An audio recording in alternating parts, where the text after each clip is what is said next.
Let's talk about truth, belief, knowledge, and the flat earth theory.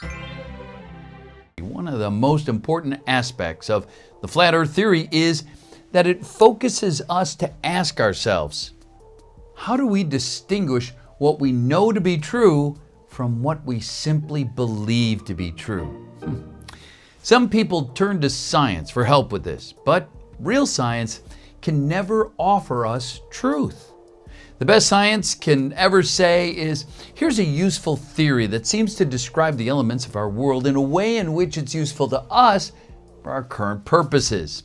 The conclusions drawn aren't truth. They're simply our best understanding of our reality based on the limited information we have available to us in this particular moment. Science can look at swans and collect data about their color. The collected data can be analyzed, put through a statistical analysis software, interpreted through ideas about colors and feathers, and from this, we can draw the conclusion that all swans are white. We can replicate this study and come to the same conclusion again and again. And then some lunatic from the lunatic fringe might come along claiming to have seen a black swan, but he's crazy. Black swan conspiracy theorists. So science, as it's practiced today, will ignore him or simply mock him and ridicule him because we don't have the time for a meeting of the Black Swan Society. We don't have time for a meeting of the Flat Earth Society. We don't have the time for a meeting of the Black Swan Society. We don't have time for a meeting of the Flat Earth Society. Until someone with influence, prestige, power, and accreditation within the science community steps forward and says, most swans are white, but some are black. The flat earth theory is very much about insisting that science can be done by individual citizens, that our voices are legitimate. It's about the freedom of speech required at the individual level for you to be able to say, I know that some swans are black. I've seen a black swan. When scientism, as a religion of the state, is insisting that all swans are white and your neighbors are mocking you and ridiculing you for saying that some swans are black. We don't have time for a meeting of the Flat Earth Society. Some swans are black. We don't have time for a meeting of the Flat Earth Society. It's about freedom of thought, to establish for ourselves what we believe to be true, rather than having to accept what other rulers tell us is true, or what the high priests of scientism tells us is true when their proclamations are based on experiments that we can't verify, much less replicate. We can't build particle colliders in our basement and test for ourselves that the Higgs boson really does exist. It's about the power to dissent, to refuse to conform to groupthink, to refuse to pretend to believe in what the group and its leaders have decided we should believe, what we must believe in order to be respected as equals in our societies.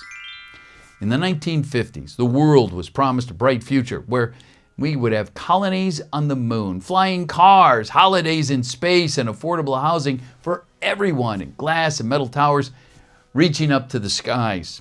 Instead, many people find themselves in a dystopic condition today, drowning in debt from a 30-year mortgage for houses not much improved since the 50s, or tiny apartments in glossy high-rises that cost them 50% of their income in rent and no hope of ever owning their home. Adults and taxpayers are saddled with debts and student loans that, didn't lead them to a stable, well-paid salaried job that they had envisioned. In medicine, the hoped-for panaceas of what we feel science promised us have yet to be found by a medical establishment that our government can no longer afford to fund. And yet, our institutions keep promising us, give us more taxpayer money in another 10 years, we'll fly you to the moon for a well-deserved adventure. But at the end of the 10 years, another 10 years are found to be needed. And in the 67 years since the Americans have landed on the moon, supposedly, we have yet to send anyone back for a holiday. Scientism isn't meeting the needs of human beings, and the results of scientism isn't improving society for the average person. Real science can improve our lives by helping us to make a sense of our world and a place within it. But blind faith, devotion to science as the source of all truth and the only source of knowledge about the world fails to provide us with truth because the underlying science is always providing new theories. Truth is always changing. More importantly, it's failing to provide us with a sense of meaning that makes the suffering of life bearable. Whereas flat earth theory offers us access to deeper meaning, deeper truth. Flat earth is about freedom of speech, freedom of thought, and the freedom to dissent from what our rulers decide to impose upon us as truth for today. So, go research flat earth because freedom matters. But can you do this?